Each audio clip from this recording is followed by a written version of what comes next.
17 days after the funeral, my son called it practical. I stood under the porch light with the evening insects testing their names against the glass, and I let the rules answer. Practical can mean many things. In my life, it means measuring twice, writing dates in blue ink, and keeping the paper where my hand can find it in the dark. The house had learned my quiet. The refrigerator cycled like a steady breath. A hymn floated from the Baptist church at the end of the street, and the pews in my memory filled with the people who taught me patience. I set a mug by the sink and watched the porch light hum. When the phone rang, I was ready to listen. "Dad, we need to be practical," Jacob said, gentle but clipped. "It's time to simplify. Laura made a checklist so we don't miss anything." I looked at the workbench ledger open on the table, where I still write small notes next to the things that matter. He spoke about the car, the house insurance, the accounts with passwords I never enjoyed remembering. I told him we could talk after the midweek service. He suggested dinner at my place. I said yes, because listening well begins at my own table. I set the table the way my hands remember. 2 plates, plain, forks aligned like good habits. The porch light clicked on as the last ring of daylight slid off the neighbor's mailbox. My wife used to keep a blue tin box under the hall table, but after she died, I moved the important papers into a glove box folder and placed a letter in my toolbox. I prefer the glove box for copies and the toolbox for reminders. Wood and paper both reward order. They arrived with the energy of people who have already decided on a plan. Jacob carried a clipboard. Laura carried a kindness I did not doubt, even as she checked the corners of the kitchen like a person looking for switches. We ate. We spoke about the service and about the shepherd's pie the ladies' circle had left on my porch. Then Jacob placed the clipboard between the plates and cleared his throat. "Dad, we made a simple list," he said. "It's about safety and simplicity." Laura nodded, and her voice softened like a blanket set carefully on a chair. "This is to help, truly. We want to make sure bills are on auto pay, the car is sold before winter, and your accounts won't lock if something happens." I looked at the clipboard. It had tidy boxes with lines for initials. I appreciate tidy boxes. They help when the world turns loud. I read each line once, then again. He had included add Jacob as co-owner on checking, put mortgage in trust, and consolidate vehicle title, written like errands, not like decisions a person lives inside. I took a breath and placed the clipboard face down, gentle enough to keep the corners unbent. "I hear the care in this," I said. "Thank you for thinking ahead. Before we touch any papers, I want to bring out a few of my own." I walked to the hall, opened the small cabinet where keys hang with grocery coupons, and removed the glove box folder. The folder was labeled in my wife's hand from a year when her letters still stood straight. I returned and set it on the table. "This is my duplicate set," I said. "The originals are where they have always been, and the rules are on top." I opened the folder. A copy of the will, a photocopy of the vehicle title, the insurance declaration page with the customer numbers circled. Behind those, a letter in an envelope with my name on it. The letter was not new. My wife wrote it when we first learned the word arrhythmia, and she told me to keep it near the tools I used most. I keep it now in both places, toolbox and glove box, because reminders deserve redundancy. Laura reached for the will, then pulled back politely. Jacob tried to keep his voice light. "We can take these to the bank on Saturday," he said. "They can add me to your checking. It'll be easier for bills. They can add me even if you're not there." I shook my head, not to scold, but to keep the rails in place. "Banks know where signature lines belong," I said. "They also know where the owner needs to be.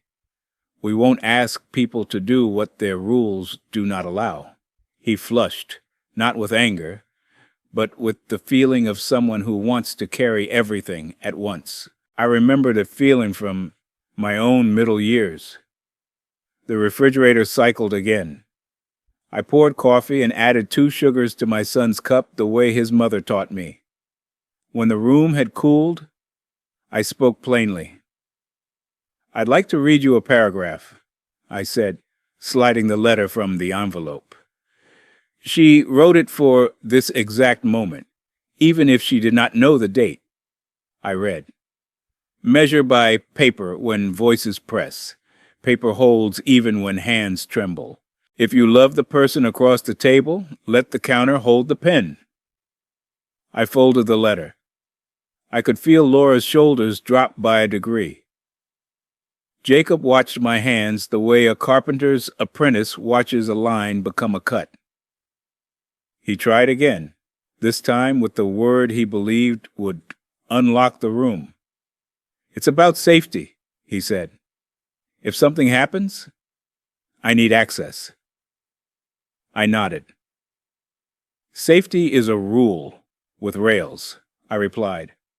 "When rails are clear, people don't fall." I stood and walked to the workbench, where I keep a small pad for household decisions. I wrote a date at the top and 3 sentences beneath it. Then I pressed the sheet flat with my palm and returned to the table. "These are my boundaries," I said, and I placed the pad between us like a calm fence. 1. Ownership remains as titled. 2. Any changes happen at the counter with a clerk who checks our names. 3. I do not sign at home, only at the desk where papers are kept, witnessed, and filed. Laura read the sentences aloud as if to test their balance. "Ownership remains as titled," she repeated. "Changes at the counter. No signing at home."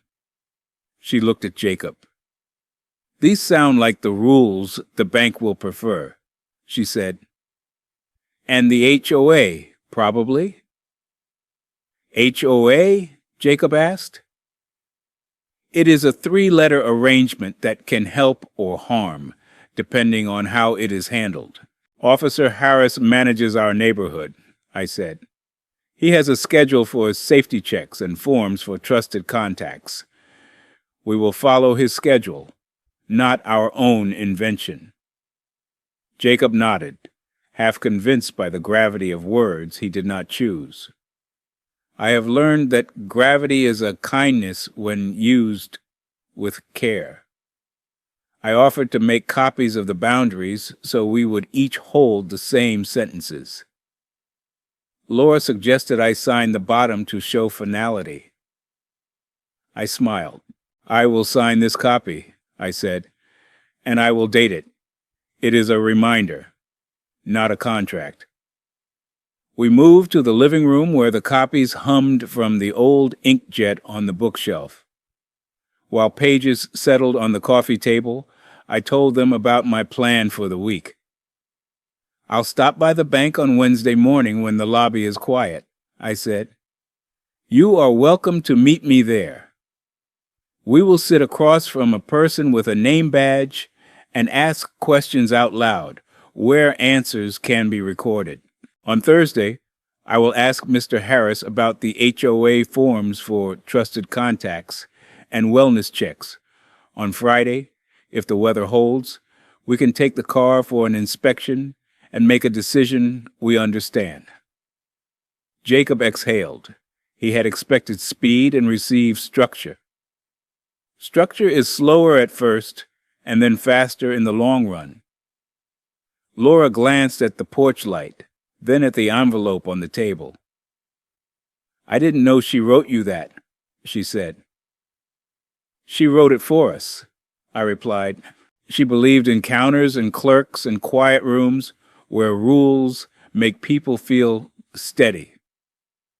After they left, I washed the cups and set them upside down where they could drip without arguing. The porch light held its circle on the steps. I pulled the toolbox from beneath the workbench and opened the shallow drawer where I keep small letters and useful screws. I read my wife's paragraph again. It felt like a handrail, smooth from use. Morning brought the sound of delivery trucks and the smell of newsprint. I took a walk past the library and waved to Ruth, who was carrying a stack of returned biographies. At the hardware store, Ben asked about the hinges I mentioned last month, and then he asked how I was sleeping. "Like a person who remembers to write things down," I said. He laughed in a quiet way and pointed to a display of locked boxes. "You're a paper man," he said. "A good locked box respects that." I returned home to an email from the bank that confirmed their policy without asking for my opinion. All ownership changes require the presence of the current owner with valid identification. It said, "We do not add co-owners without the account holder present." I printed the email and laid it alongside my boundaries page. I like the way policy sentences sit still when you need them. Around noon, a small white envelope arrived from the HOA. It contained a notice about seasonal safety checks and a form for emergency contacts. The language was kindly bureaucratic.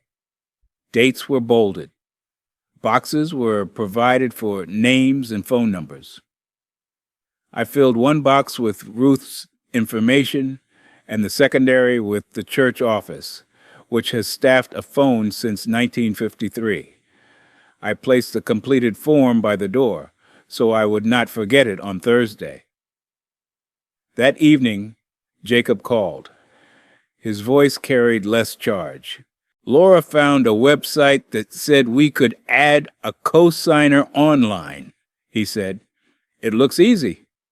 Websites often look easy when they are selling shortcuts to people who have not met the clerk. "If the bank allows it, the clerk will hand us a pen," I answered. "If the website asks us to skip the counter, we will thank it," and close the tab. He was quiet, and then he sighed. "I'm trying to help," he said. "I know," I answered. Helping is lighter when the rails are clear. I told him about the bank email and the HOA form. I invited him to the library on Saturday morning, where they loan rooms to anyone who needs a table and a door that shuts. "We can read the policies out loud," I said. "We can list next steps in ink." When I hung up, the refrigerator cycled again. The sound did not ask anything of me. I wrote Saturday's plan on a card and clipped it to the glove box folder. It comforts me to place cards where a future version of myself might be confused. Preparing for confusion is another kind of dignity. Friday morning, Officer Daniels stepped onto my porch with the polite weight of a man whose boots know every step on the block. He visits the older houses in our neighborhood when the season turns. He nodded at the porch light and asked about the bulb's age, which he tracks as if he were a foreman over small sons. I showed him the HOA form and told him about the family conversation. He listened like a man reading the grain in a board. "These conversations can run hot," he said. "Rules cool them. The department has pamphlets on elder financial exploitation. They are dull as dirt and twice as useful. He left 2 copies. On the front, a list of warning signs. On the back, telephone numbers for the counselor at the county office. I thanked him and set the pamphlets under a magnet on the fridge. By Saturday, the card in the glove box had earned its place. Jacob and Laura met me at the library's small meeting room, where the chairs stack straight and the clock keeps a faithful minute. I opened the glove box folder and placed the bank's email beside my written boundaries. Laura traced the bold print with her finger and nodded. Jacob sat back with the look of someone surrendering to a sensible map. "Let's start here," I said, and I read the 3 sentences again. Ownership remains as titled. Changes at the counter. No signing at home. I slid a second copy across the table. "These are not punishments," I said. "They are rails, so none of us falls." Jacob rubbed his forehead and laughed once, the small sound a person makes when they realize they were pushing a locked door. "I thought getting added to your checking would make you safer," he said. "I see now that it makes me more comfortable. Not necessarily you." I appreciated the sentence. It moved us closer to the counter where things are clarified. We scheduled the bank visit for Wednesday at 10, when the lobby is gentle. We scheduled the HOA stop for Thursday afternoon, when Mr. Harris returns from lunch and works with a pencil sharp enough to make every date look like a decision. Before we left, I wrote each appointment on an index card and gave one to Jacob. "When the mind gets noisy," I said, "the card speaks calmly." We stood in the doorway while families passed with weekend folders and toddlers. Laura touched my elbow and kept her hand there an extra second. "Thank you for being patient," she said. "I can be brisk when I think I'm protecting the people I love." I told her that briskness is a gift when pointed in the right direction. I told her the right direction lives at the counter.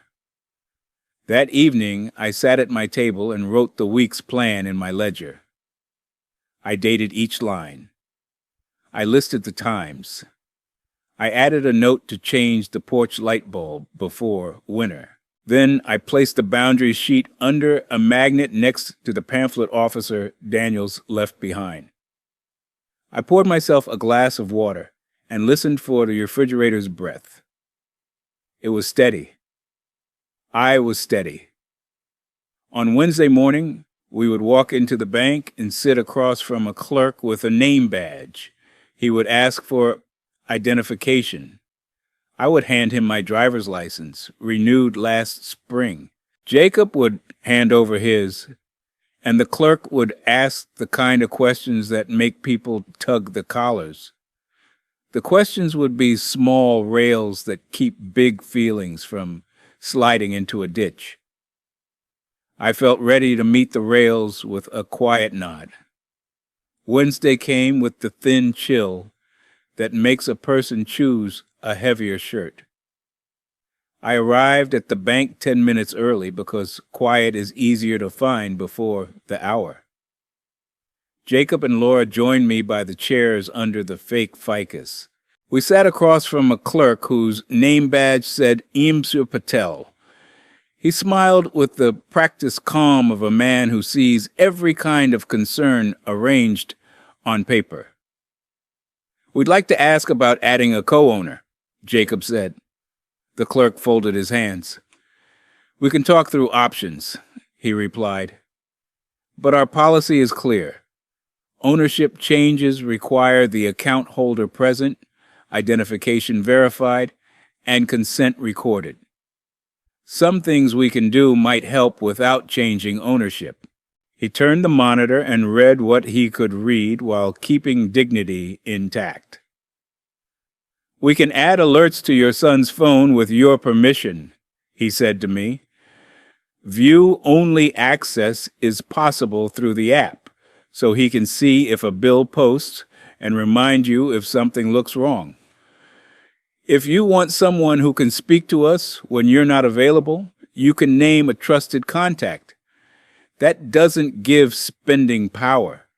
It gives communication in a crisis. I listened. It sounded like rails built for a hallway we already walked. I handed over my license. The clerk scanned it and returned it with a small nod that felt like a door closing properly. We set up alerts, and the app asked me to confirm with a code printed on paper. I prefer codes printed on paper. They sit still long enough to be understood. Laura asked about auto pay. The clerk said the phrase he had probably said 1,000 times. Auto pay is useful when it is chosen and reviewed, he said. We can set limits so large charges trigger a call. We can print you a monthly summary. He offered me a pen and tapped the lines where my initials would live. I signed because the rails were visible and the pen sat on a counter, not on my own table.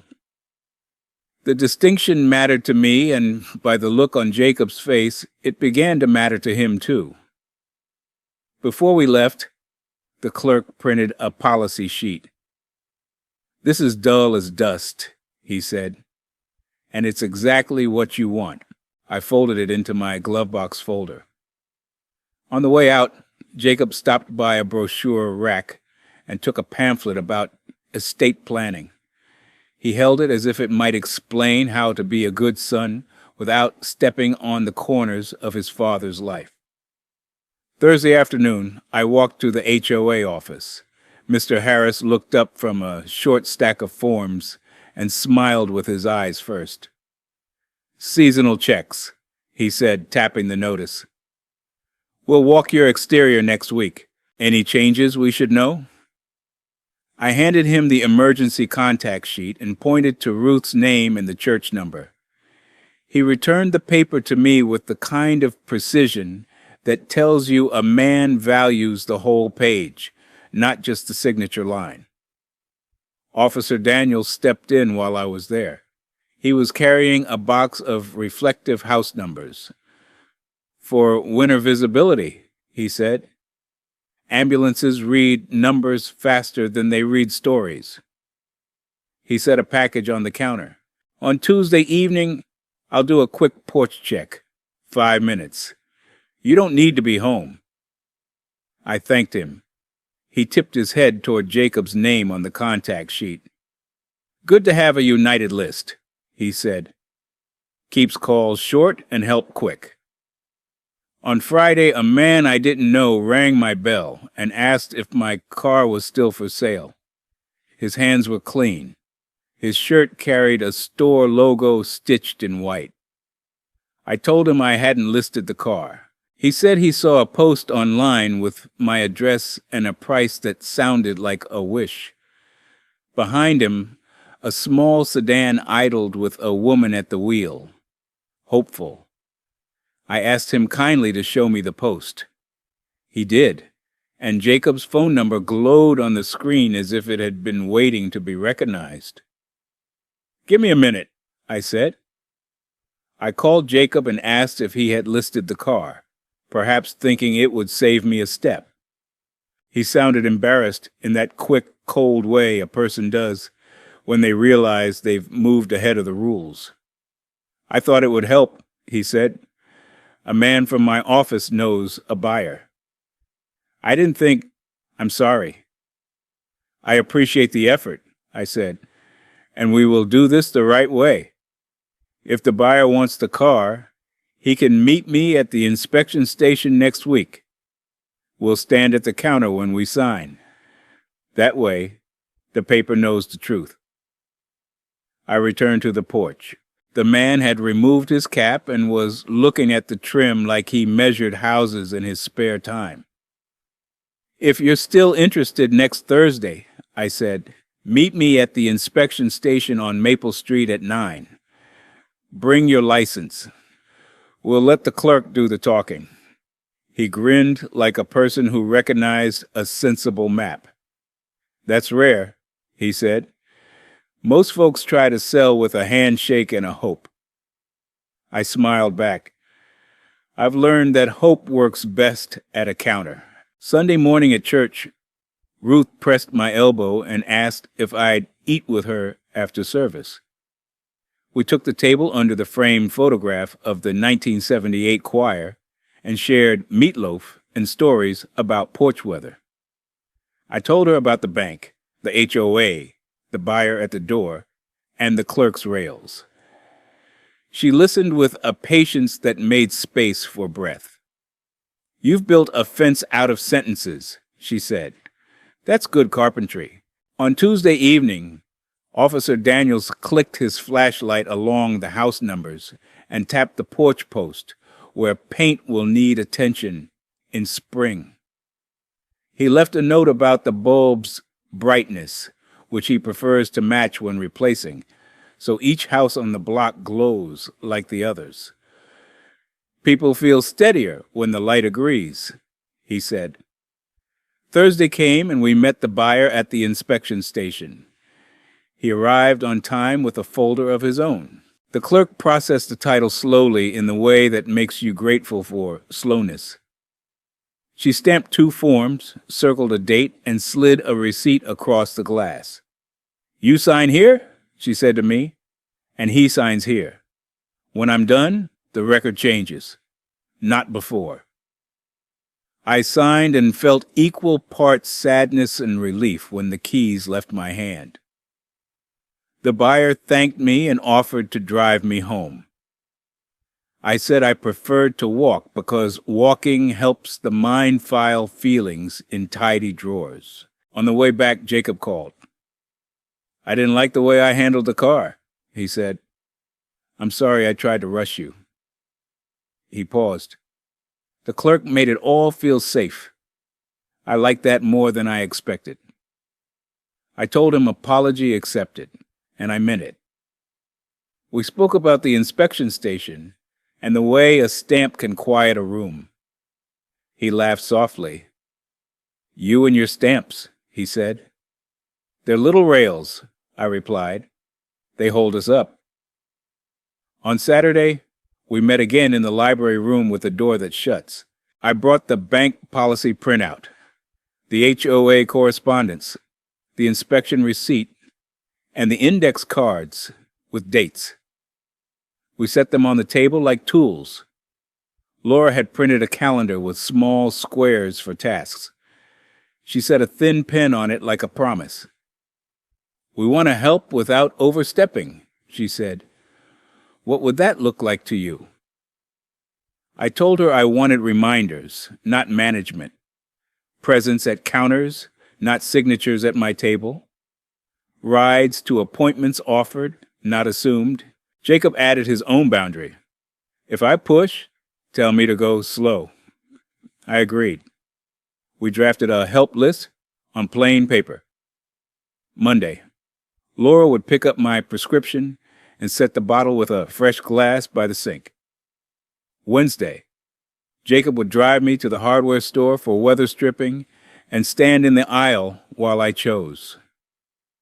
Friday, I would handle my bills at the dining table while the alerts pinged his phone, and he would call only if something looked wrong. We added Ruth, check-in call on Thursday, because her voice arranges the week in a way that makes me breathe easier. Before we left, I took one more step I had put off because it felt like a weight I wasn't ready to lift. I named Jacob and Ruth as my trusted contacts on a small card the bank clerk had given me, and I tucked the card into the glove box folder with the policy sheets. It wasn't power. It was a phone number on a piece of paper someone could call if I failed to pick up. The difference mattered, and it felt kind. Winter sniffed at the edges of the month. I swapped the porch bulb and wrote the date on the box. Laura brought over a pot of chili with cornbread and left without staying. just to show she could. I called her back and asked her to sit anyway, because warmth is a fence, too. We ate at the table while the refrigerator breathed, and Jacob arrived late with a roll of sturdy envelopes. He handed me a pack and kept one for himself. For receipts and policies, he said, so we can both keep the rails. A letter from the county arrived the following week. It contained a brochure about elder services and a small magnet with numbers for counseling and consumer protection. I placed the magnet on the fridge next to Officer Daniels' pamphlet. Paper began to live in quiet stacks that made sense, and the house relaxed around them. I met the buyer of the car again at the hardware store, where he was looking at door sweeps. He asked if I missed the truck. I miss who I drove with, I said. The truck was where we sang along to old stations. Now, I walk more. He nodded like a person who knows enough to leave a memory where it stands. A week later, I received a text from Jacob that said only, "Bank alert, water bill posted." He didn't call or advise or ask. He let the alert do its job, and I smiled because he had learned the language of rails. Later that day, he called about a movie he wanted to watch with me on his porch when the weather warmed. We made a plan for spring involving folding chairs, a blanket, and a thermos that keeps coffee honest. One evening, Laura asked if we could talk about December holidays. We sat at my table with the calendar she had made. "I want to help you decorate," she said, "but I don't want to take over." I handed her a small box of wooden ornaments we carved decades ago, each one shaped like a star that doesn't need to prove anything. "Hang these where you like," I said. "I'll stand back and say thank you." She laughed and hung them near the porch light, where their edges threw small, brave shadows. Not everything softened at once. Some afternoons, the house reminded me of the chair that now sits empty and the second mug I still rinse by habit. Grief has its own rhythm, but the rails turned it from a storm into weather I could dress for. When a decision approached, I walked it to a counter and let the paper hold weight my voice didn't need to carry. Spring loosened the ground. Daffodils took their turn at the church sign. The library swapped winter hours for summer. Jacob and I painted the porch rail and measured for a new screen door, arguing only about whether the hinges should match the house numbers. We settled it by asking the clerk for the stock number and choosing the hinge that agreed with the numbers Officer Daniels had approved. It felt right to make small choices inside the same rails that guided larger ones. We kept the meeting room appointment once a month just to write down the next 4 weeks of practical things. Laura brought pens. Jacob brought envelopes. I brought the glove box folder and a calm that grew each time we used it. Sometimes Ruth joined us and told us we were doing fine in a voice that made me believe it. We left each time lighter than we arrived. On the first warm night, I stood under the porch light with a cup of coffee and listened to a radio station that still plays songs with verses. The refrigerator breathed. The house remembered my quiet. I thought about the sentence Jacob used at the beginning, practical, and how we had filled it with something steadier than speed. We had built a kind of love that moves along rails, that asks the counter for a pen, that says please and thank you to the clerk, that leaves rooms a little calmer than it found them. I do not need to win arguments. I need the porch bulb to match the neighbors and the policy sheet to sit where my hand can find it. I need a son who has learned to help without stepping on the corners, and a daughter-in-law who hangs wooden stars where the light is kind. I need the small sound of a stamp at a counter and the larger silence of a family that chooses order over noise. If you've ever been told to be practical when your heart was still catching up, know this. Practical can be a kind of grace. It is a measured breath and a sentence written plainly. It is a fence that keeps love from wandering into thorny places. It is a clerk with a name badge and a pen that lives at a desk, waiting for hands that have decided to hold one another with care. And in that steady light, the house learns you're quiet again, and you learn that quiet is not emptiness. It is dignity remembered.